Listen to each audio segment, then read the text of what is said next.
नरेंद्र मोदीजींना विरोधकांच्या ताकदीची त्यांची कुवत माहिती आहे. ते एका क्षणात त्यांना भुईसपाट करू शकतात, धूळ चालू शकतात. पण अडते कुठे? तुमच्या आमच्यामुळे.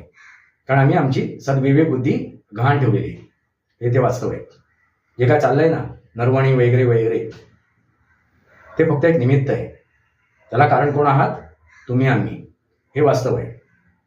वास्तवावर बोलू काहीतरी. वास्तवावर बोलू काहीतरी या माझ्या शृंखलेला सबस्क्राईब करा, बेल आयकॉन दाबा.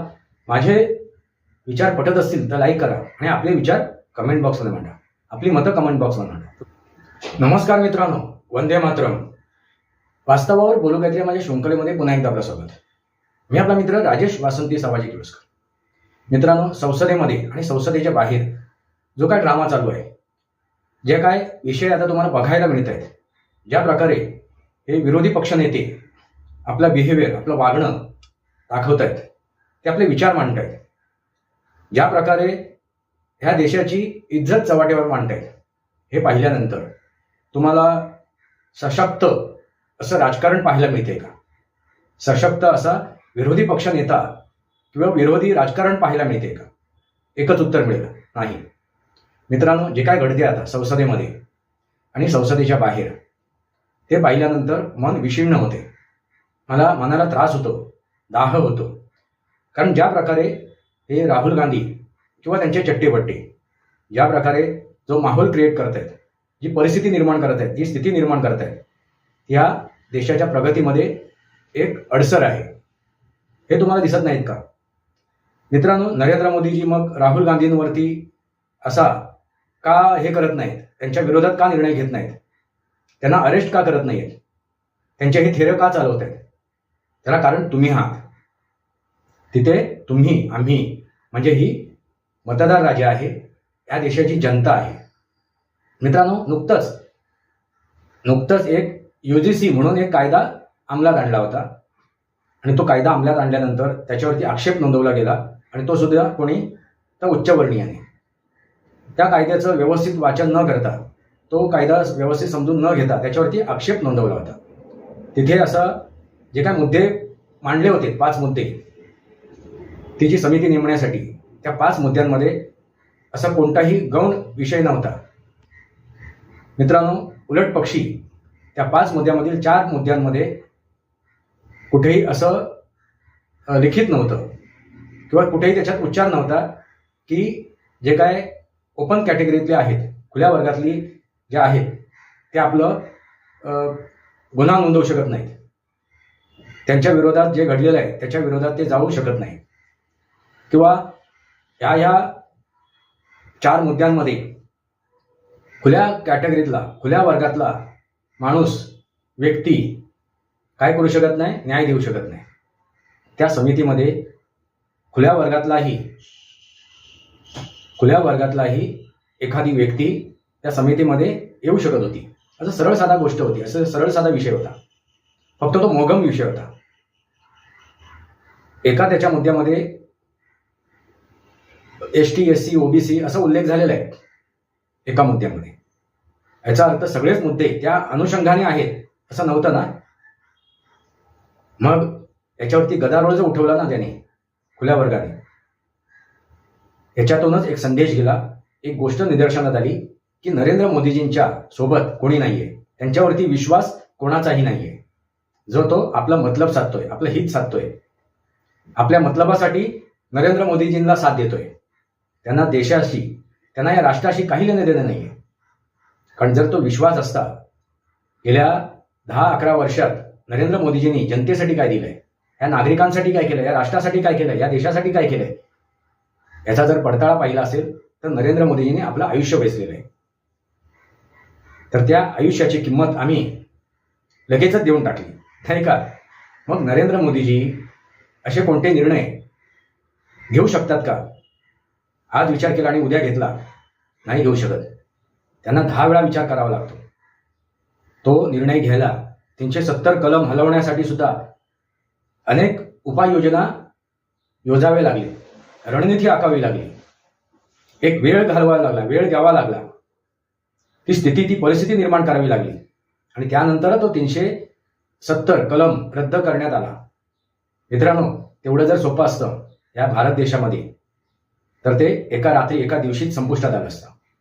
कारण का, या देशातील जनता, या देशातील नागरिक, आपण म्हणतो इस्रायलमध्ये कसं काय निर्णय घेतले जातात, इस्रायल देशामध्ये कसं काय तो राष्ट्राध्यक्ष निर्णय घेतो, पण इस्रायलची जनता त्या राष्ट्राध्यक्षाच्या सोबत आहे. मग तो निर्णय चुकीचा आहे की बरोबर आहे ह्याचं पडताळ ते करत नाहीत. नाहीतर जे काय एअर स्ट्राईक झालं, सर्जिकल स्ट्राईक झालं, त्याच्यानंतर मिसाईल स्ट्राईक झालं, त्याच्यानंतर अनेक विरोधकांनी किंवा नागरिकांनी प्रश्नसुद्धा विचारले, त्याचे पुरावे द्या म्हणून. म्हणजे किती हास्यास्पद आहे की नाही हास्यास्पद. मग नरेंद्र मोदीजी कुठल्या दबावाखाली काम करत आहेत? विरोधकांच्या नाही, ही गोष्ट लक्षात घ्या. नरेंद्र मोदीजी विरोधकांच्या दबावाखाली काम करत नाहीये. त्यांच्यासाठी तो दबाव क्षुल्लक आहे. दबाव कोणाचा आहे तर नागरिकांचा. दबाव कोणाचा आहे तर जनतेचा, जो स्वार्थी आणि मतलबी आहे, ज्याला या राष्ट्राशी या देशाशी काही मतलब नाही. माझ्या वाट्याला नरेंद्र मोदीजींनी काय दिलं? माझं आयुष्य सुखकर झालं पाहिजे. तो सीमेवरती लढणारा सैनिक काय ते बघून घेईल, तो आपल्या जीविताची हानी होत असेल ते बघून घेईल, आपल्या कुटुंबाची हानी होत असेल तो बघून घेईल. कोण? तो सैनिक त्या सीमेवरचा. ते थंडीने कुडकुडून मरत असेल तो मरून देत. मला फक्त काय बघायचंय? माझं कुटुंब, माझं परिवार आणि मी, बस. ह्या पलीकडे ह्या भारतातील नागरिक, जनता पाहत नाहीये. त्यांना ह्या देशासाठी, या राष्ट्रासाठी आपलं कर्तव्य पार पाडायचं नाहीये, आपलं कर्तृत्व पार पाडायचं नाहीये. म्हणून तो राहुल गांधी दिवसा ढवळ्या, सकाळ संध्याकाळ अनर्गलर अगदी ओकारी करत असतो, ओकत असतो. त्याला कारणच आहे, कारण ही जनता, जी जनता त्यांना सहन करते. आताच बघा, किसान आंदोलन सुरू झालं. आता कोण किसान, कुठले शेतकरी सांगा ना. प्रत्येक विषयावरती तुम्ही विरोध करताय. म्हणजे सीए कानून आणला, किंवा आता जी काय निवडणुकीच्या यादीमध्ये साफसफाई चालू होती, त्या साफसफाईवरती, त्या निवडणूक आयोगांवरती सुद्धा ठपका ठेवला. आणि ते उघड्या डोळ्यांनी ही जनता पाहते.